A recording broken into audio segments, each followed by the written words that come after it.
golaha wakiilada Soomaaliland oo shir gudoominaya gudoomiye ku-xigeenka koobaad ee golaha wakiilada Soomaaliland Baasha Maxamed Faarax ayaa waxa ka soo qayb galay fadhigan 42 mudane iyadoo halkaasina mudanayaasha loogu qaybiyay ajandaha kal fadhiga 31 waxaana cod gacantaaga loogu codeeyay ajandahaasi iyadoo ay ogolaadeen 48 mudane oo codeeyeen ajandaha halka hal mudane uu diiday laba mudane ay ka aamuseen sidaasina waxa ku ansaxay ajandaha kal fadhiga 31 ee golaha wakiilada Soomaaliland iyadoo ajandahaasina ay ku jireen 9 xeer iyo qaar ka soo noqday madaxweynaha jamhuuriyadda Soomaaliland iyo ansixinta miisaaniyadda qaranka waa kan gudoomiye ku-xigeenka golaha wakiilada Soomaaliland Baasha Maxamed Faarax oo ka hadlaya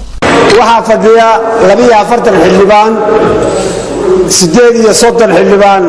waxay ansixiyeen kala fadhiga 31aad ajandaha 31aad hal xildhibaan waa diiday laba xildhibaan waa ka aamusay gudoomiyuhu muu codayn ajandihii 31aad saas waa sax ku yahay